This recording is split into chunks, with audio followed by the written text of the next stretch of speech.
If you feel like the entertainment industry is having a nervous breakdown right now, you are not wrong.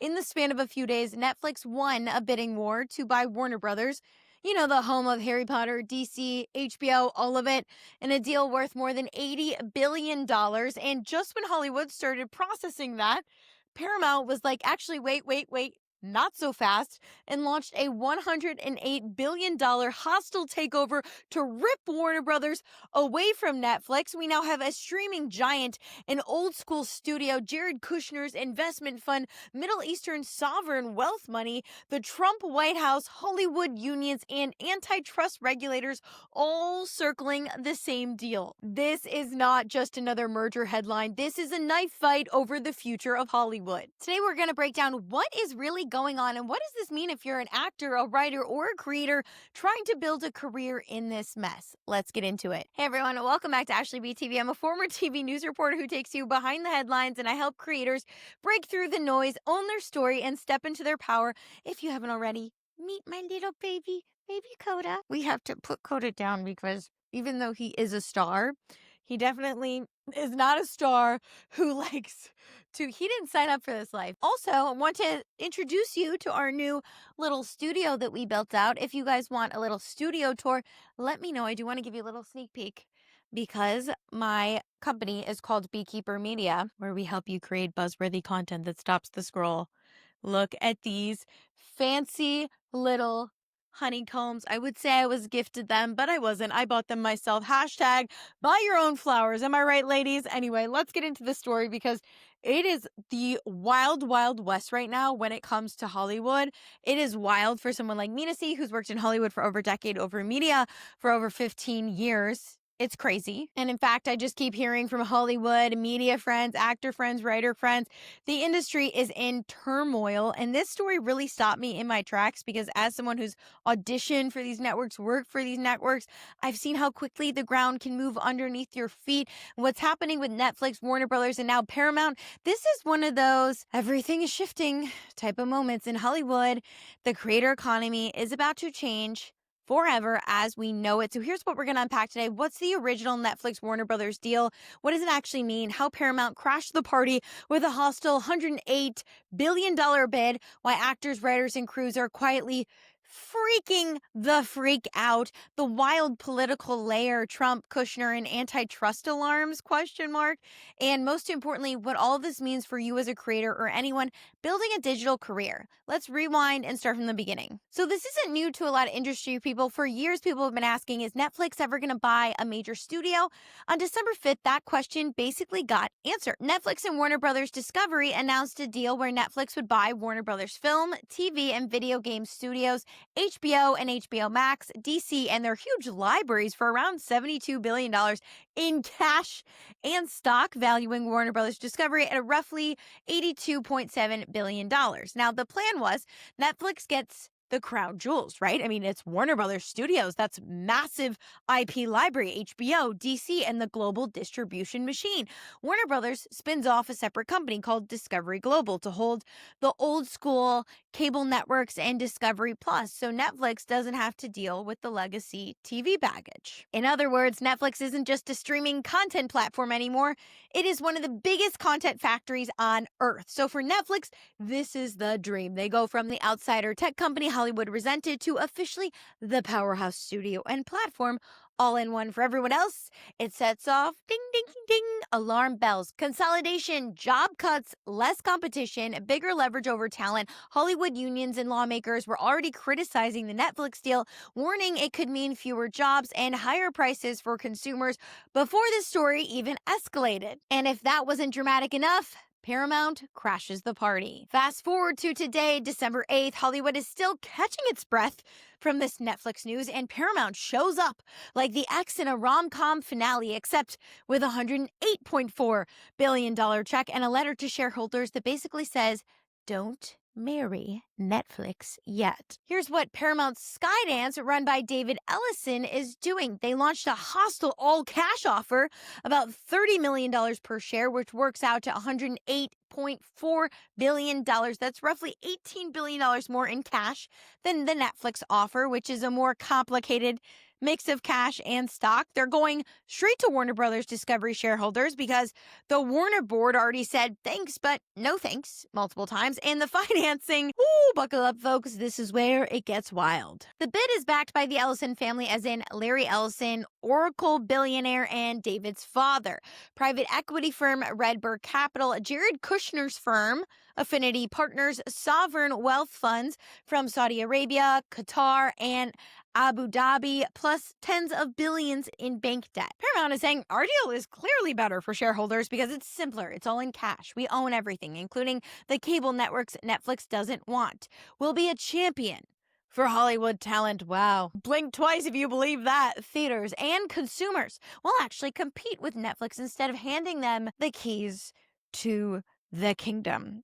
It's screaming child's bride. Am I right? Warner Brothers board for now is like, okay, we'll review it, but our recommendation is still Netflix. Everyone stay calm. Don't do anything yet. So if it feels messy and unresolved, it's because it is. Netflix has a signed deal. Paramount has a bigger hostile bid, and now we're in a very expensive, very, very dramatic tug of war. Now, we need to talk about the part that feels less like business and more like a political thriller, because it's not just the studios who are involved, folks. No.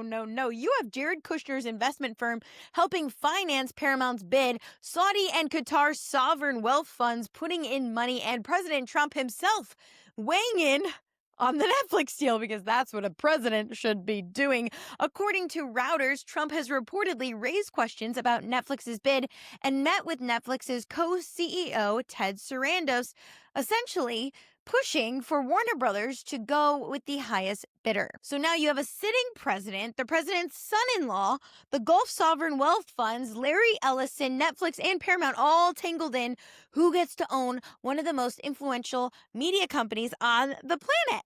Lawmakers who already hated the Netflix deal are now looking at Paramount's offer and saying, wait, so we're choosing between Netflix controlling everything we watch or merging two giant TV operators and letting them control everything we watch? They've warned that a Paramount-Warner combo could end up with an even bigger market share than Disney and seriously intensify media consolidation. So basically, either path, right? Netflix or Paramount raises huge questions about who controls American culture, because who knew it was up for control, whose interests are driving programming, and whether anyone is really looking out for workers or audiences, because let's be real, folks, no one is. This is where things get really sad, especially for me, who's such a lover of Hollywood, the entertainment industry, my fellow creators.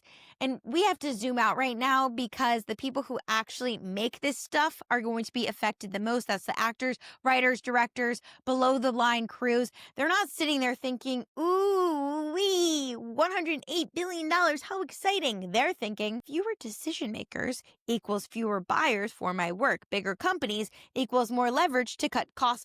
Major mergers equals job cuts and cancellations. Hollywood unions and advocacy groups are already warning that the Netflix deal could mean fewer jobs and higher costs for consumers. Here's the context that nobody outside of the industry sees. Streaming already destroyed traditional residuals. I know this. I literally voice the leads of Netflix movies and shows. People from mega hit Netflix shows have already talked about making almost nothing in residuals while their face is on billboards. I know this myself. My face wasn't on billboards, but I have voiced the leads of Netflix shows and movies. And boy, did I get those residual checks. I'm still waiting. Larry Ellison. Warner Brothers and HBO historically had some of the better legacy TV structures with stronger long tail residuals and slower cancellation cycles. A giant merger either way, Netflix taking the studios or Paramount taking the whole thing, compresses all of that into one or two massive entities who call the shots. And the real villain in all of this, you might not see it yet, it's not just corporate greed. It's that bloody word we all say here on YouTube, the algorithm. Netflix greenlights based heavily on global completion rates and data, not just this story is important or this story will grow into a hit over time. That data-driven mindset is about to sit on top of some of the most beloved IP in history. So if you're a mid-level actor, a staff writer, or a filmmaker who used to depend on that mid-budget movie or that scrappy HBO drama to build your career, this entire fight is quite terrifying because they are going to go with what's greenlighting the algorithm, not your cute little HBO drama that you made for your love for indie films. I'm sorry, I'm just being real, folks. From the viewer side, it's very easy to look at the Netflix deal and go, wait, this is amazing. I get HBO, I got Warner Brothers, I get DC, I get Netflix originals all in one place. I have to say, as a Netflix, subscriber myself, I'm like, heck yeah, that sounds amazing. But honestly, it's in the short term. It might be. The library would be unreal. But here's the catch I want you to think about twice. When one or two companies owns almost everything, you're the one who loses real competition. You lose the weird, the specific, the niche stories that only exist because a smaller studio took a chance. You lose the ability to say, I don't like what this platform is doing. I want to go somewhere else because everywhere else is owned by the same three players. Whether Netflix wins or Paramount somehow pulls this off, we are moving toward a world where fewer hands control more of what we see, and that affects everything. From what gets greenlit to who's allowed to take risks to whose stories are considered marketable. And if right now you're like, oh my God, that was a lot, I want you to take a breath right now, take a shot of espresso or maybe a shot of tequila. Heck, save one for me. And I want to speak directly to you right now, especially if you're a writer or someone just dreaming of a creative career. And I want to let you know that, one, I am with you. I see you. I feel your pain. I feel your exhaustion. Because this story can either feel really depressing, right? Hollywood is dying. Everything is consolidating. It's hopeless. Or it can be a real wake-up call. And I keep saying this to my actor friends. It's like they don't want to listen to me. I said this when I left Hollywood about 5 years ago and entered the real news industry. I said, Hollywood is dying. Yet no one wants to listen to me. Now, I'm not trying to be your I told you so friend. Just want to be the friend that's like, hey, if this is the reality, what do we do, right? Like, how do we thrive in creative endeavors in a real way? While Hollywood is consolidating inward and saying, you know what, you're not invited to the sleepover. In fact, it's not even a sleepover anymore.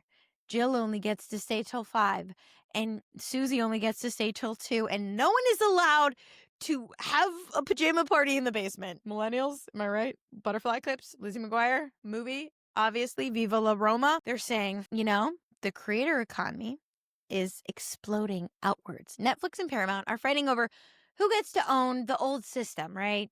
That we all love, the studios, those backlots. I love the backlots, the cable channels, but the new system. This is the one where people build audiences on TikTok, YouTube, podcasts, newsletters, Patreon, Substack. The world is getting bigger by the day. And the people who will have the most leverage, let the secret lives of Mormon wives be your inspiration. It is all of us. You get to own your own audience. You get to understand your own data, and you can bring a community with you wherever you go. That applies to you as a creator. And honestly, it applies to all the actors out there. If you still follow me and you're like, this girl has gone off her rocker, I have not. I have awoken, and I want you to wake up too, because the ones who will thrive in whatever Hollywood becomes next are the ones who treat themselves like creators, not just employees, not just contractors waiting for a studio to pick them. When I look at this story, I feel two things at once. On one hand, there's grief. The Hollywood I grew up loving, where you could slowly build a career through theater, pilots, mid-budget films, cable dramas. Of that version of the industry is on life support.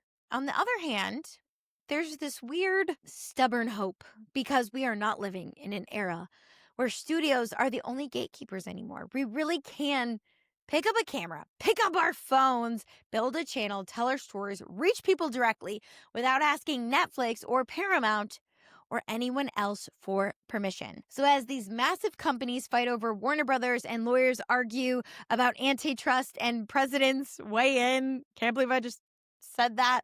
I want you to remember that you are not powerless. You are not late. You are not locked out. You are living in the exact moment where everything is being rewritten, and you get to decide whether you're going to sit on the sidelines and watch or whether you're going to build something of your own inside this new reality. If you want help doing that, especially on YouTube, I've got a free Buzz Builder story framework linked below, plus coaching resources, and we have our January YouTube Bootcamp. Use the code HOLIDAY100 for a bonus $100 off. I have such a heart for creators. I am with you. I stand by you. I protested with you on the streets. We were going up and down the streets in Burbank, where I used to live, right across from Warner Brothers. The irony. And I'm with you right now in this moment. I am so obsessed with creators. I am so obsessed with actors and writers. I know where you guys are. I see you. I feel you. You can feel your energy on these platforms. And I'm telling you, you do not have to stay in that energy. You can take back the power. I love you so much. Reach out to me and let me know your thoughts for all of our audience members watching. What does this mean for you? Are you excited about this news? Are you like, hey, I got a pot of gold. I'm going to get my Netflix, Warner Brothers, Paramount goody goodness with Jared Kushner? Or are you like, I don't know what's going on. I'm going to cancel them all. I'm going to go live in the woods. Either way, I stand by you. I will see you in the next one. Ciao.